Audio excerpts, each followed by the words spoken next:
Bandwidth for First Updates Now is supported by AndyMark. Are you competition ready? Go to andymark.com and keep your team inspired. And by the Blue Alliance. Keep up to date on all live and archived First Robotics events and team stats at thebluealliance.com. First Updates Now is brought to you by viewers like you. Fun relies on the generous support of our fans in order to continue to keep creating content. Please consider donating, giving bits, or subscribing. Subscribe for a few bucks a month or for free through Twitch Prime. And don't forget that our subscribers get 5x chance to win on all giveaways.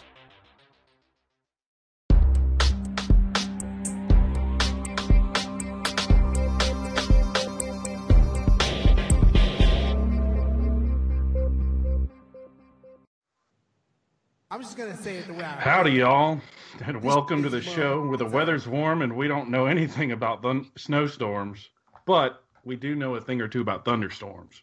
So go ahead and get your bets started in the chat with bits for when Ben's stream's about to get knocked out due to hail. It's the Southern Fried Region Recap, Storm Edition.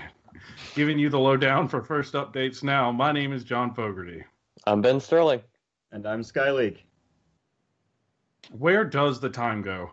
We have officially passed the midseason here in the South as Week 3 served up 5 captivating events of first power-up robot action. We've had 2 regional events and 3 district events happening across the region, and we saw a lot more teams hitting the field for their second event of the season. Let's talk about which teams took home some hardware. This week at the Albany District event in Georgia, we saw 26 teams take to the field. We saw some solid performances out of a few teams competing at their second event as well.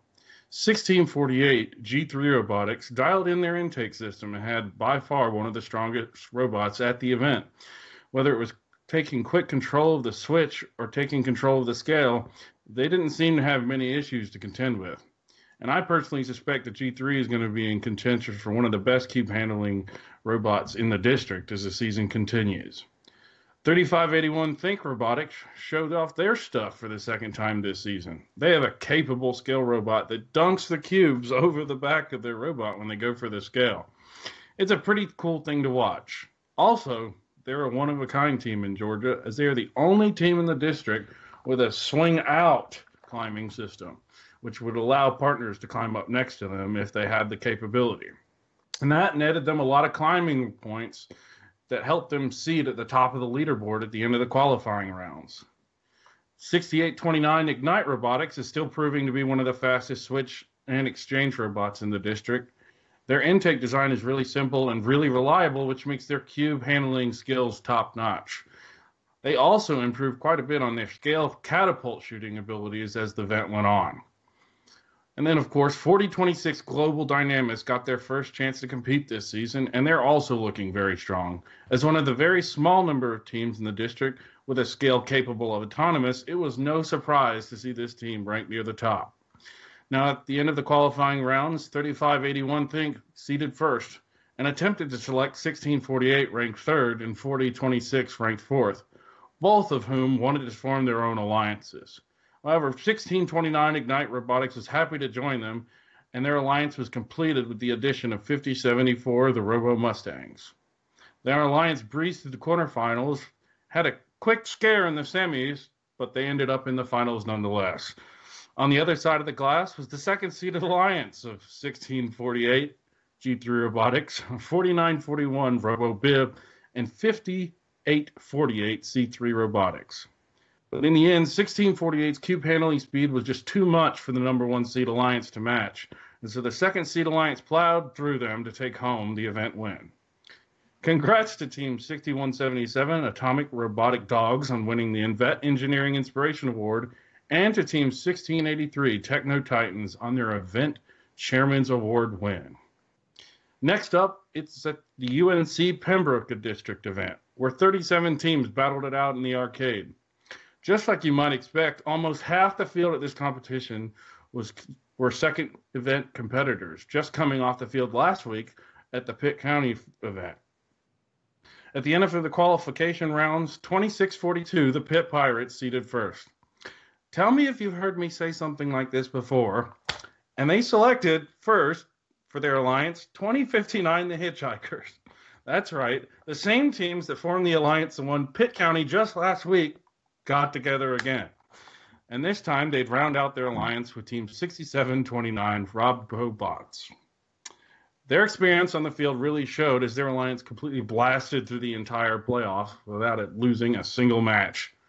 I'd go ahead and congratulate next Team 2642 Pitt Pirates on their Cling Bling with their Engineering Inspiration Award win along with the event win, and Team 3506 Yeti Robotics on their Chairman's Award win. Wow, how were the events you watched this weekend, Ben? So I got to go to Rocket City Regional in Huntsville, Alabama, which is easily one of my favorite events to watch every year. I said that last week as well, and it still continues to be one of my favorites. We saw an average qualification score around 268, with the highest score of the event being at 481. But one of the things that really surprised me was the difference in score between the winning and losing alliances. Well over half the matches were won by over 100 points, some even winning by over 300 or 400 points. For example, match 5 was won by 432 points. Just the difference in score is greater than the high score of some other matches. So I did feel a little bit bad for the losing alliances, but it was a lot of fun to watch. Anyways, I'm going to skip right to the finals on this event because that was easily one of the most controversial parts of the whole event. In the finals, we had the first seed alliance on red, captained by 2556, the Radioactive Roaches, their first pick of 3792, the Army Ants, and the second pick of 3844, the Kentucky Wildbots. On the blue side, we had the second seed alliance, captained by 3959 MechTech. Their first pick was 342, the Burning Magnetos, and their second pick was 7072 Ogre, a rookie team. Now, the first two final matches went pretty normally, with each alliance taking one win, bringing us on to the third finals. However, that's where it began to get interesting. The Blue Alliance ended up with possession of both switches and the scale and was leading by about 60 points. However, right when the clock hit 0 and the match was over, the score kept climbing. After the match ended, the score kept going up, so it was a field fault. Now, the key part of that was it happened after the match ended, and that's what kind of makes this controversial. Despite that, the Red Alliance argued to replay the match, and after about 30 minutes, the ref discussing and having to call First HQ and debating it, they decided to replay the match. Now, the field was re-randomized, and this time the Red Alliance took the lead, won the match, crowning them the champions of the Rocket City Regional. So because of that field fault, the winner completely changed. Now, as I said, what made this so controversial is the fact that the field fault happened after the clock hit 0. There was no problems with the scoring system during the match. It happened after the match ended. And so technically, for it to be eligible for a replay, the field fault has to impede in the gameplay somehow.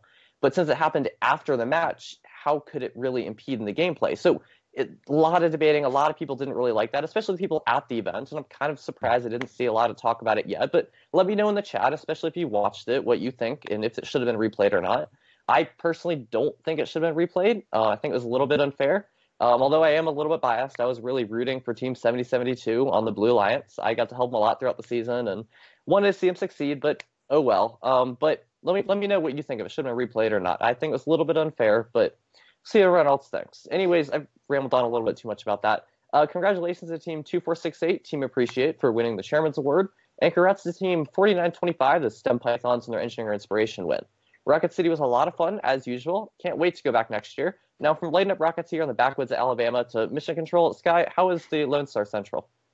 One of our smaller regional events saw the Battle for the Lone Star State with the likes of 1477 Texas Torque, 5417 Eagle Robotics, 6377 the Howdy Bots. 40 teams fought it out for the top seeds, but in the moment, 1477 Texas Torque stole the spotlight, leading the revolution, grabbing the number 2 ranked team, 4587 Georgie Voltage. This dynamo pairing would grab 6377 the Howdy Bots. Sorry. These puns are bad, guys. I'm sorry. The Howdy Bots on the backside of the draft and proceeded to roll through the 8th and the 5th alliances into the finals. On the other side of the bracket, rookie team 7179 Crossfire would captain the number 2 alliance, improving from rank 13 at Dallas and the first pick. Crossfire picked up the number 6 ranked robot, 5417 Eagle Robotics, and found partners 5908 the Spartans. The number 2 alliance would power through the number 7 and the number 3 to arrive at the finals. The second alliance kept it close in the first finals match, displaying some playing some well-timed power-ups and some serviceable defense. But raw scoring potential of the number one alliance proved too much for them as number one pulled a blowout in the second match and landed the victory in 2 matches. So let's light up the chat with those new Kling Bling emotes, because this event had a few. All this culminated into a heavy Kling Bling event, with chairmans going to finalists 54-17 Eagle Robotics. Congrats on your first Chairman's Award, guys. Here's to many more. Engineering Inspiration went to a very deserving and event winners, 1477 Texas Torque. Alliance Captain of the Second Alliance, 7179 Crossfire, nabbed the Rookie Inspiration Award. Or Rookie All-Star Award. Wow. So moving on from the Gulf Coast to the East Coast, it's the Hampton Roads District event. Held literally a stone's throw from Chesapeake Bay, the third running of this event saw a total of 37 teams. Qualifications were a race for the top, with only 5 ranking points being the difference between the first and the 9th ranked teams. The 74 qualification matches saw a few attempts to face the boss, only yielding a single unicorn match of AutoQuest a win and facing the boss. After the dust had settled, 3074 Backwoods Bots found themselves as the top-ranked team at the event. They picked up the coveted and 5th-ranked team, 2363 Triple Helix, followed by 5950 the Trojans. Things would start looking promising for the number 1 alliance as they handily defeated the number 8 alliance by margins of well over 200 points. But these things began to fall apart in the semis as a well-constructed number 4 alliance of 5724 Spartan Robotics, a steal for the number 4 alliance, 122 the NASA Knights, and 3359 Royal Robotics capped off a pair of come-from-behind victories in the 3 matches, with which the consistent-ish scale auto attempts of Triple Helix couldn't offset. Dropped cubes, missed climbs by inches, and a loaded scale were just some of the excitement in these semifinal matches. However, the number 4 alliance pushed on in the rubber match, creating a scale deficit the number 1 alliance couldn't quite overcome. Or number 2 alliance, excuse me. The number 4 alliance was poised to number 1 alliance couldn't overcome. The number 4 alliance was poised to square off against the number 2 in the finals. The number 2 alliance traded blows with the number 4 in exciting finals, with the number 4 alliance captain 5724 Spartan Robotics managing a last-second desperation hang that kept us on the edge of our seats. In the end, number 4 managed to hold off for the event W. District chairmans went to 2363 Triple Helix, Engineering Inspiration went to 422 Mech Tech Dragons, who have already won chairmans in Northern Virginia this year, and Rookie Inspiration went to 6882 Fahrenheit Robotics. All-Star. I screwed that up twice. Oh, well. So let's talk a little bit about launching, because this is something that's continued to be an issue throughout the whole season so far. And, a lot of fouls and even yellow cards given out because of it. In the manual, it says currently you can only launch if you're A, in the null territory and trying to score on the scale, B, touching the fence of the switch and trying to score on the switch, or C, in the exchange zone, trying to place a cube in the exchange. John, what do you think about the launching rules currently? Yeah, I think they're pretty interesting. I honestly watched a really large number of matches and read through a lot of the conversation online about it. And I think that, at least in particular with autonomous mode, it's kind of unreasonable for first to enforce that rule very heavily in autonomous, where you're handing out a yellow card for an autonomous action, because can we really expect our high school students to be able to program their robots for every possible scenario that can occur, like robots running out in front of you, and then if your robot thinks that the wall is actually a robot and then it ejects the cube anyway, I mean, you're going to get fouled. And if it happened enough times before that, I mean, it's turned into some unfortunate situations across the country. And I think at least there was a lot better ways to handle the whole launching scenario. Like, I've talked with some people, and they could have zoned the field differently instead of having people need to be in contact with the switch or the scale. I mean, there's a lot of better options that would leave a lot more students inspired, which is the end goal of the entire program. Yeah. And what do you think, Scott? I agree with pretty much all of what you said. The one thing I'd like kind of add on there is the only real concern I think should be for launching in autonomous alone is when a team launches it out of the field. And I understand a lot of those happen because your robot got hit by another one. But, I mean, at that point, I guess it's a bit more of a safety thing. I mean, it's a cube falling on the floor is not a issue during match play. So anyway, so now to the FRC Top 25 South Edition. We're going to go through the rundown of the top 10 teams from the Southern region that received votes in the FRC Top 25 poll. Rolling in at number 10, we have 623 Oakton Cougar Robotics from Vienna, Virginia, winners of the Southern Maryland District event. At number 9, 5417 Eagle Robotics from Allen, Texas, finalists and chairmans at Lone Star Central. Number 8, 2468 Team Appreciate from Austin, Texas, quarterfinalists and chairmans at Rocket City. Number 7, 3959 Mech Tech from Summerville, Alabama, regional finalists and at Rocket City Regional. Number 6, 2383 Ninja from Fort Lauderdale, Florida, finalists at the San Francisco Regional. Number 5, 2556 Radioactive Roaches from Niceville, Florida, winners of the Rocket City Regional. At number 4, Pit Pirates from Greenville, North Carolina, winners of the Pembroke District event. At number 3, 4587 Jersey Voltage from Houston, Texas, winners at Lone Star Central. Number 2, the rookie sensation 7179 Crossfire from Garland, Texas, finalists at Lone Star Central. And at the number 1 spot, 1477 Texas Torque from Conroe, Texas, winners at Lone Star Central Regional. John, what can we look forward to next week? Well, next week we'll be taking a look at the Smoky Mountains Regional event. We'll get a second look at some great teams like 343 Metal in Motion, 744 Shark Attack, 2614 Mars, one of the Palmetto Regional winners, 3824 HVA Robotics, a usual favorite at this event and Palmetto year in and year out, 3489 Category 5, and 4265 Secret City Wildbots, and just a whole lot more of other really, really awesome teams. What about you, Ben? So I'll be headed to the hometown of 4188 Columbus Space Program, who was, of course, a Festival Champions team last year, for the Peachtree District Columbus event. Now, besides 4188, we'll also get to see 4910 East Cobb Robotics, who has done phenomenal this season so far. And, of course, my team, Reset Robotics, so I'm excited to see them compete for the second time. Now, this is the first Peachtree District event where most of the teams have competed at 2 events already. So it should be interesting, where they're all relatively equal in experience, to see how that affects the match compared to the earlier events, where it was either mixed of teams that have done one match or one event and 2 events, and teams that have only done 1 event. So it's definitely quite interesting. Sky, where are you going? I'll be staying in the Chesapeake Bay area this week.